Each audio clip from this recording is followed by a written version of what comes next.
What's up, comic fam, comic fans, and it's time for that new Comic Book Day haul plus review, so we're going to get into the books. We read some free Comic Book Day books, so we'll get into those instead of 50 centers. Sorry, one more week without 50 centers, but they will be back. We'll bring back the 50 centers, plus we'll get into the rest of the books from this week, and we'll do it right after this! Spartans! What is your profession? Welcome back. All right, let's get into the books. Like I said, no 50 centers this week, but we're gonna do the free Comic Book Day book review.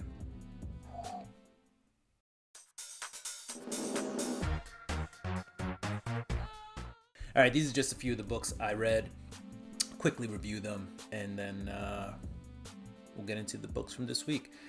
Absolute Power #1. All right, it's the prelude to the epic event, all right? It's setting up the big event where Amanda Waller is going to basically take the powers of our superheroes, all right? She's enlisted Zur Ra, right, to come on over to her side in Absolute Power. So you can kind of see that in this week's Batman, where she has a meeting. Amanda Waller kind of comes face to face with this version of Batman, right? The fail-safe Batman. Then you got Bruce Wayne Batman, who at the end of this week's Batman has a new suit on. So I guess we should talk about that when we get to the books from this week. Superman loses his powers. So is he the Man of Steel anymore? Probably not. And so there's a lot of things happening here. I think we get like a little taste of Brainiac in this book, so a lot of cool things going on in the Absolute Power DC book. All right, we read Hellboy with a Stranger Things comic in the back. Fun, both of them are fun. Trying to remember, I don't read a lot of Hellboy, but when I do enjoy it. Mike Mignola just has a style that I think fits a lot with Hellboy. I would like to see Hellboy's shoulders a little held higher, right? That wouldn't be a Mike Mignola story. But we just have like a little tidbit, a little crumpet of, Hellboy's world in here, which is pretty cool. And then the Netflix Stranger Thing. Forget the character's name, but it's the dude who works for the pizza joint. It's kind of his story in this book. Man, I haven't seen Stranger Things in a while, so. But fun book overall. Hellboy. If you're into Hellboy or Stranger Things, definitely worth a pick. Blood Hunt #1. This is kind of the prequel. Good art on this book, right? You got Sarah Pichelli in here. Jed McKay does a lot of the writing. We get to see a lot of, the characters in here. So even Bloodline, who's Blade's daughter's in here. You got Dracula in here. You got the Fantastic Four in here, right? There's a little bit of everybody. So you kind of get to see where they are and how this event kind of starts. Blood Hunt #1. If you're reading Blood Hunt, a huge mega event for Marvel. I didn't realize how big in scope it was. Thought it was like just Jed McKay books, but it's not, because it even went into the Venom this week, which is an Al Ewing book. So next up, if you like Fallout Boy, there's Peter Wentz's Dying Inside. This has the red label, and that means mature. There's mature content in here, okay? Right here on the side, it has warning. Includes discussion of suicide and depiction of self-harm. Basically, you have this teenage girl who doesn't want to live anymore, dealing with a lot of issues, and tries to take her life. Finds out she can't die. So where does it go from there? I don't know. Read Dying Inside #1, I guess, when it comes out, by Peter Wentz from Fallout Boy. Or Pete Wentz. Let me stop calling him Peter. Next up, you got Conan, Battle of the Black Stones, free Comic Book Day. So Battle of the Black Stones seems to be the next big Conan series coming out. So here we had a pretty good, Jim Zub does a really good job with Conan, just getting that character going. The artwork is very reminiscent of old school Conan books, but with a new school feel, colorization, if you will. So check that out. Yeah, just a good story. I miss Conan being in the Marvel Universe just because of that playful banter with, like, the Avengers and stuff like that, but the Savage Avengers. But this was a good book. Basically, you got this Blackstone, which is causing an uprising, if you will, of people. And then there's some future stuff, right? This Blackstone has traveled through time, so a lot of stuff going on in this Conan book. A lot of sci-fi, as long as that with that action adventure, I guess. It's a good book if you like that. We have The Valiants, the exciting beginning of The Valiants. So this looks like a team-up book from Valiant. And you got a couple of guys in here. I don't remember seeing Man of War in this book. Maybe like a brief second, right? Ninjak is in here. So Ninjak versus Roku is going to be a thing, as well as Ninjak being part of this Valiant's team. But it looks like a covert operation kind of book, setting it up. It was alright. It was alright. But if you like Valiant books, or you like all these characters from Valiant, they're all going to kind of come together like the Avengers or Justice League. Free Comic Book Day, Energon Universe 2024. If you haven't got enough Megatron, go ahead and pick this one up. There's some Megatron in here, alright? It's a really good book. You got a Ryan Otley cover here. What I will say is, in the past, a lot of the creators on some of these books were not the A-listers, right? They've been A, B, C, D-listers. Not to say that's a bad thing. Everybody needs a shot, but they really brought out some of the A-team for these Free Comic Book Day books. I think they're really concentrating on pushing their events and their comics coming out, instead of just feeling like they have to give the people something for free. They're like, let's take the opportunity to actually promote the big things we got going on. So that's a good thing. Anyway, Energon Universe from Skybound and Image, the special, kind of fills in some gaps, leads us to where we're going now. I feel like they're really milking the G.I. Joe thing, right? We've got a Destro comic coming out, whatever. And just give me the G.I. Joe proper book. That's all I gotta say about that. Anyway, cool book. Really fills in the gaps.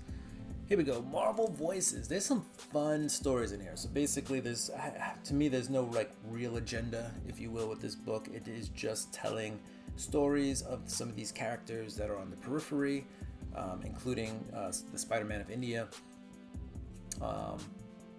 which was kind of funny story in there. But yeah, you got some good young characters in there doing some fun stuff. Teenage Mutant Ninja Turtles. Who is the Night Watcher? All right, we got that going on. I know a lot of people have said, isn't this already a story that's happened? Sure, I don't know. Maybe they rebooted it. I don't know. Haven't read that much TMNT in the last couple of years to really be up on that. But there's also a cool story with Splinter. Splinter's day off, right? The Turtles go out to kind of do stuff, and Splinter's at home by himself, and he has a good time with it. All right, so that was the last of the Free Comic Book Day books that I read this week, or at least the ones I brought up. There were a few other ones I read this week, but you know what? I don't want to take up the whole video going over Free Comic Book Day books. All right, now let us get into the books from this week.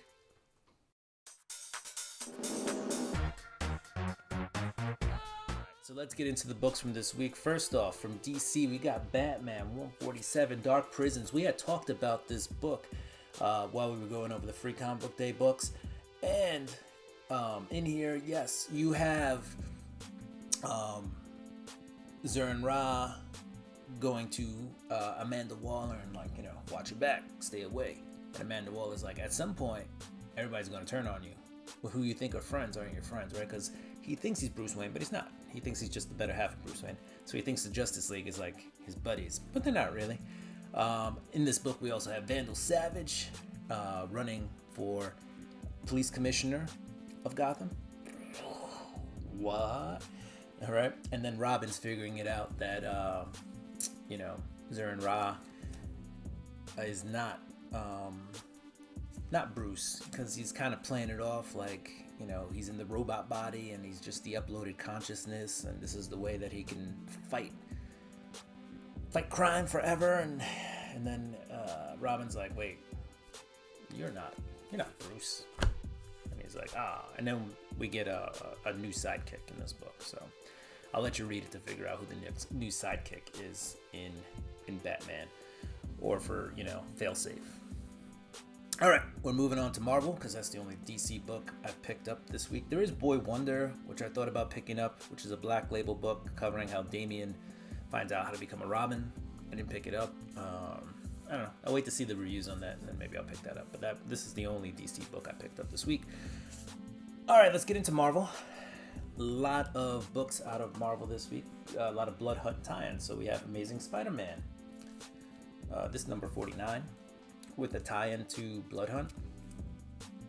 This is okay. Basically, Rabbit, if you haven't been reading it, Rabbit's a gangster working for Tombstone, who dresses like a rabbit. Kind of gets bit, and so does one of the cronies, I forget his name. And basically, they kind of enlist Spider-Man to come help and save them from the vampires. And then there's a vampire in this book who's very conscious of what he is and doesn't want to do what he's doing, but he knows the vampirism is making him do things. So there's a little bit of a moment where you're like, oh, poor vampires, and then we kill some vampires. So Amazing Spider-Man number 49, Blood Hunt tie-in, and you got John Romita Jr. art right on the cover. Not bad. And we also picked up the What If Donald Duck was Havoc, 60 years, celebrating 60 years of X-Men. So this is Amazing Spider-Man 49 as well, just with this cover. I've been collecting them. I think I got most of those covers, so I guess you know what they say, can't stop, won't stop, but eventually it's gotta stop. All right, we got Strange Academy number 1, part of the Blood Hunt line. There is a new character in here, so if you want to check that out, go ahead and grab this book. Don't see him on the front cover, so there may be a chance for a first cover appearance later on. Cool story. They're in New Orleans going on like some vampire tour before the Blood Hunt, you know, before all the events happen, and the events end up happening, all right? And now the kids are like on a mission to go find the Darkhold because they hear Doctor Strange and Dr. Voodoo arguing over, you know, a spell that the Darkhold can perform that will kill all vampires, all vampires, you know. So that includes Blade and all the vampires. And if you haven't read this yet, I'm not going to spoil it. Obviously, some people are going to be turned into vampires, but Doctor Strange argues it's the only way, and Dr. Voodoo's like, nah, this better. There's got to be another way. We'll move on to Blood Hunters number 1. This is a cool story, or cool stories. It's kind of an anthology book. I didn't realize that when I first got it. I thought it was going to be a team-up book, and maybe it will in the future. I don't know. But basically, it follows a couple of characters as they are dealing with, you know, what's happening. So you got Hawkeye in here, Dagger is in this book, and I feel like there's one, Manwolf. Manwolf's in this book. And then Elsa Bloodstone shows up later. But it's actually really interesting, fun book. A couple of cool creators on here. Yeah, I just found the stories to be enthralling, right? So Hawkeye is on the run because, you know, recent events, and he grows a mustache. And he's like, you know, and then we're getting an inner monologue. And he's like, you know, in New York, all you got to do is not visit your local places and just keep moving and blah, blah, blah. And then next scene is 2 cops in front of him and like, hey, are you Clint Barton? And he's like, no. You know, forget what he calls himself. Something mustache or something like that. And they're like, and he's like, how'd you guys find me? And he's like, all you did was grow a mustache. Like, you're still the same. You're still dressed the same and whatever.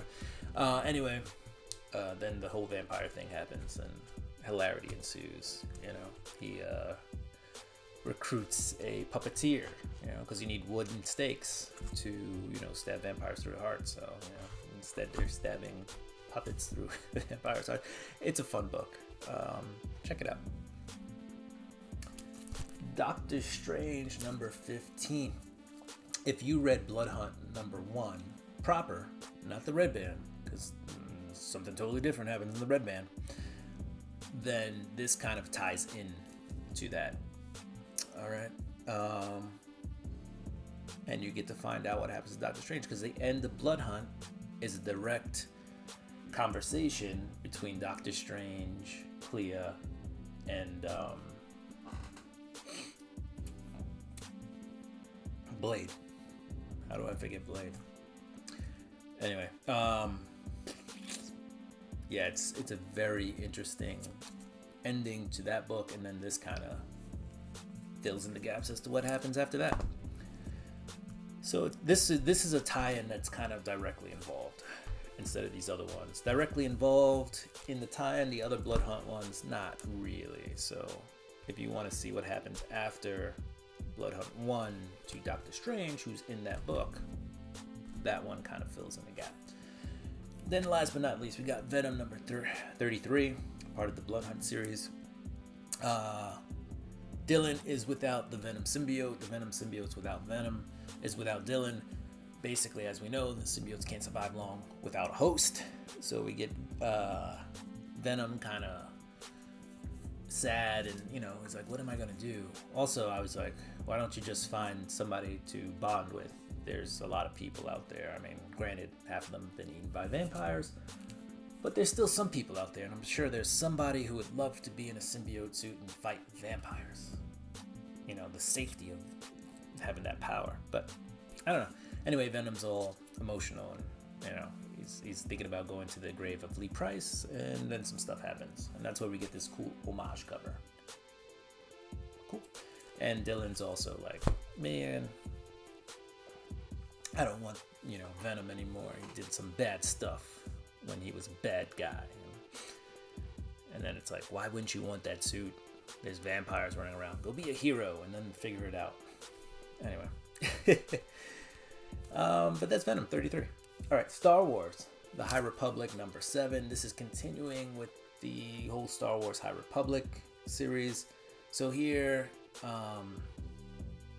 they found this little girl who has like powers, forget her name already, and what her species is.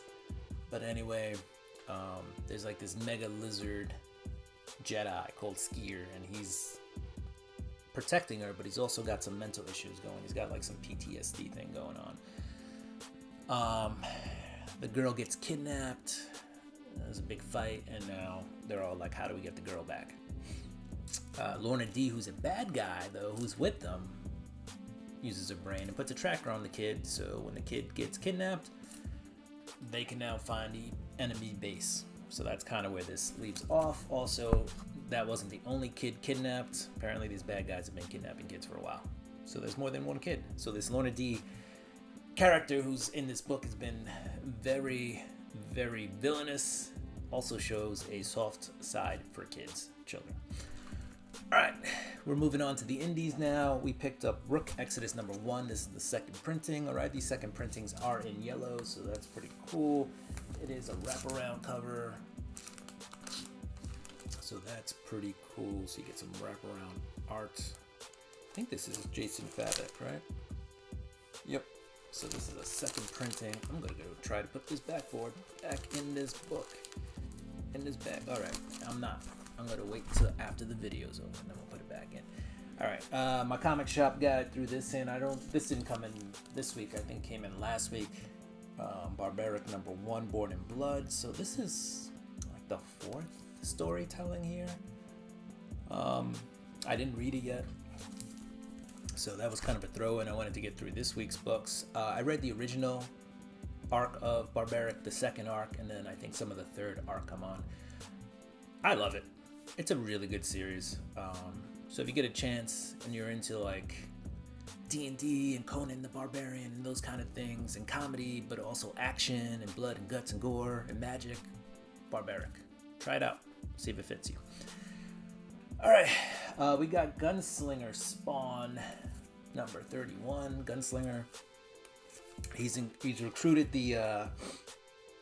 So first of all, in the Spawn universe, let's just start from there. Nobody has powers anymore, right? This all follows, the whole King of Hell thing, and So I don't know if you've read that yet. I'll let you guys catch up because I know not everybody's on Spawn, but it's been pretty good recently. All right. So Spawn 350 leads to like this major event Anyway, now we're back on Earth. Gunslinger doesn't have powers anymore. Kind of gets jacked up. He's got wounds they won't heal. He goes to find his healer friend, finds him, you know, kind of gets healed. And now he's still on his quest to revenge his sister's murder. He's also recruited the, you know, cleaning lady from his motel to help him get around town. She's got a car. He's got money. So it makes a good duo, if you will. So Gunslinger Spawn, it's got everything you need. It's got gunslinging, right? It's got guns, it's got action, it's got some humanity to it, some humility, and it's got comedy. So I like it. I like where it's going. All right, last but not least, Transformers number 8. We're gonna make that horrible zipping sound. Maybe you like this. The sound of a self-closing resealable comic bag, as we read that. Alright, RC on the cover. That's a cool cover just to begin with. It's got some... This book's pretty cool. And the fact that it's got some past stories, some future stories, right? We get RC with just a little snippet of what's going on here. If you read the special edition Transformers Free Comic Book Day book, you know that there was kind of a mission to save an Autobot from imprisonment with the Decepticons, and it kind of touches on that in this issue as well. So we're kind of cluing together the pieces of who it was. Also, another big thing is the Decepticons get their base back, the Nemesis. They go on the water, so now they've got their underwater ship, well, their underwater base back, right? Their ship on the water. So that's a big thing in this book. And forget his name, but anyway, we've got some Autobots coming back, but not Skyfire. Is that it? Comes back, but can't transform. So that's sad. Like, don't leave me. I can't see. It's dark. Because Optimus is like, I'll give you time to process, and they're like, don't leave me. And I was like, oh, Starfire. So, oh man, was that touching? But yeah, these Transformers are going through it. I mean, they're going through some stuff, so it's crazy. But yeah, comic fans, that was my new Comic Book Day haul plus review. Plus, we also went over some of those new Comic Book Day books I read. So if you like the content, don't forget to like, subscribe, hit that notification bell. Go ahead and throw me a thumbs up, comment down below. Do what you do. I'm going to do what I do. I'm going to get ready for this week's books. Peace. Deuces.